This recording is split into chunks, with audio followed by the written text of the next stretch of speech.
ஆதியாகமம் அதிகாரம் 20. 6 பகுதிகளாக இந்த அதிகாரத்தை நாம் தியானிக்கலாம். 1. மம்ரேயை விட்டு ஆபிரகாம் கேராரில் குடியேறுதல். 2. அபிமெலேக்கின் சொப்பனம். 3. அபிமெலேக்கின் வெகுமதிகளை ஆபிரகாம் ஏற்றுக்கொள்ளுதல். 4. ஆபிரகாம் ஒரு தீர்க்கதரிசி. 5. மனிதனின் நினைவுகள். 6. உத்தம இருதயம். 1. மம்ரேயை விட்டு கேராரில் ஆபிரகாம் குடியேறுதல். 13 முதல் 19 வரையேயான அதிகாரங்களில் ஆபிரகாம் மம்ரேயின் சமபூமியில் கூடாரமிட்டு தங்கியிருந்தார். இந்த 20வது அதிகாரத்தில் ஆபிரகாம் மம்ரேயை விட்டு கேராரிலே வந்து தங்குகிறார். ஆபிரகாம் தனது வாழ்நாளில் கானான் தேசம் முழுவதும் அடிக்கடி பயணம் செய்தார். நீ எழுந்து தேசத்தின் நீளமும் அகலமும் எம்மட்டோ அம்மட்டும் நடந்து திரி என கர்த்தர் 13வது அதிகாரம் 17வது வசனத்தில் ஆபிரகாமுக்கு கூறுகிறார். ஆபிரகாம் அதை கருத்தில் கொண்டு நிலையாய் ஓரிடத்தில் கூடாரமிடாமல் கானானின் பல தேசங்களில் கூடாரமிட்டு தங்கியிருந்திருக்கலாம். 2. அபிமெலேக்கின் சொப்பனம். எகிப்தின் ராஜாக்கள் பார்வோன் என்றும் கேராரின் ராஜாக்கள் அபிமெலேக்கு என்றும் பொதுவாக அழைக்கப்பட்டனர். 12வது அதிகாரத்தில் எகிப்தில் நுழைந்தபோது ஆபிரகாம் சாராளை தன் சகோதரி என அறிமுகப்படுத்தியது போலவே இந்த 20வது அதிகாரத்திலும் கேராரில் நுழைந்தபோது சாராளை சகோதரி என்றே அனைவருக்கும் ஆபிரகாம் அறிமுகப்படுத்துகிறார். அபிமெலேக்கும் சாராளை தனது அரண்மனைக்கு அழைப்பிக்கிறார். சாராள் தனது முதிர் வயதிலும் அழகான தோற்றம் கொண்டிருந்தார்.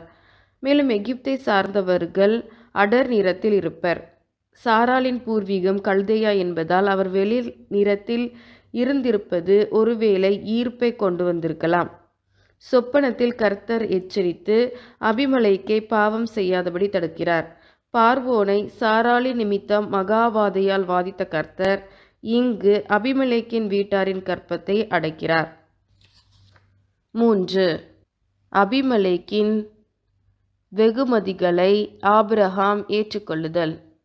14வது அதிகாரத்தில் சோதோம் ராஜாவின் வெகுமதிகளை நிராகரித்த ஆபிரகாம் ஏன் எகிப்தின் பார்வோனிடத்திலிருந்தும் கேராரின் அபிமெலேக்கிடமிருந்தும் அந்த வெகுமதிகளை ஏற்றுக்கொண்டார்?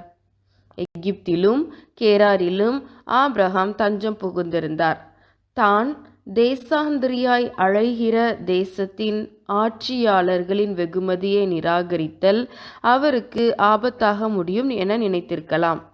ஆனால் சோதோமின் ராஜா இவரால் காப்பாற்றப்பட்டார். சோதோமில் ஆபிரகாம் குடிபுகுந்து கூடாரமிடவும் இல்லை. எனவே சோதோமின் ராஜாவின் வெகுமதிகளை ஆபிரகாம் மறுத்தார். அபிமெலேக்கின் வெகுமதி. சாராளை நான் தீட்டுப்படுத்தவில்லை, இது அவள் முகத்தின் முக்காட்டுக்கு என கடிந்து தனது வழக்கத்தின்படி சகோதரனுக்கு கொடுக்கப்பட்ட வெகுமதி எனவும் கருதப்படுகிறது. 4. ஆபிரகாம் ஒரு தீர்க்கதரிசி. இந்த அதிகாரத்தில் கர்த்தர் ஆபிரகாமை தீர்க்கதரிசி என்று கூறுவதை காணலாம். தீர்க்கதரிசியின் வேலையாக கர்த்தர் குறிப்பிடுவது மற்றவர்களுக்காக ஜெபித்தல். நீ பிழைக்கும்படி அவன் உனக்காக வேண்டுதல் செய்வான் என்று ஆபிரகாமை குறித்து கர்த்தர் அபிமெலேக்கிடம் கூறுகிறார். லோத்தின் விஷயத்தில் சோதோம் குமோரோ நீதிமான்களுக்காக ஆபிரகாம் வேண்டுதல் செய்ததற்கு பிறகு கர்த்தர் ஆபிரகாமை மற்றவர்களுக்கு வேண்டுதல் செய்யும் தீர்க்கதரிசியாக கருதுகிறார். அதேபோல் அபிமெலேக்கின் வீட்டாருக்காக ஆபிரகாம் வேண்டுதல் செய்தபோது கர்த்தர் அவர்களை குணமாக்கி கற்பத்தை திறந்ததையும் வாசிக்கிறோம். 5. மனிதனின் நினைவுகள். இவ்விடத்தில் தெய்வ பயம் இல்லை என்றும் என் மனைவியின் நிமித்தம் என்னை கொன்று போடுவார்கள் என்றும் நினைத்தேன் என்று இந்த அதிகாரத்தின் 11வது வசனத்தில் ஆபிரகாம் அபிமெலேக்கிடம் கூறுவதை காணலாம். மனித நினைவுகள் பல்வேறு சமயங்களில் சூழ்நிலையை வைத்து வருங்காலத்தை சுற்றியுள்ளவர்களை ஆராயும். ஆனால் நம் நினைவுகள் கர்த்தருடைய நினைவுகள் அல்ல, அது உயர்வானது. நாமும் பல நேரத்தில் தவறான முடிவுகளை சூழ்நிலையை சார்ந்து எடுக்கலாம். ஆனால் விசுவாசத்தின் மீது அந்த முடிவுகள் கட்டப்பட்டிருக்க வேண்டும். கிறிஸ்தவ கோட்பாட்டின் அடிப்படையை சார்ந்ததாக முடிவுகள் எப்போதும் இருக்க வேண்டும். 6. உத்தம இருதயம். அபிமெலேக்கு சாராளை தன்னிடத்திற்கு அழைப்பித்தபோது கர்த்தர் அபிமெலேக்கிடம், உத்தம இருதயத்தோடு நீ இதை செய்தாய் என்று நான் அறிந்திருக்கிறேன். நீ எனக்கு விரோதமாய் பாவம் செய்யாதபடிக்கு நான் உன்னை தடுத்தேன் என்றார். நாம் சில வேளை செய்கிற விஷயம் தவறானதாக இருக்காது. ஆனால் கர்த்தருக்கு விரோதமான பாவமாய் அது இருக்குமானால் கர்த்தர் நமக்கு அறிவுறுத்தி நம்மை அந்த பாவத்தை செய்ய விடாது காப்பார்.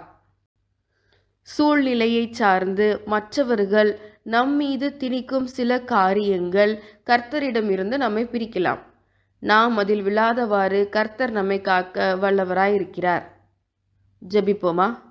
அன்பின் பிதாவே, இந்த அதிகாரத்தில் நீர் எங்களுக்கு கற்றுக் கொடுத்த காரியங்களுக்காக உமக்கு நன்றி.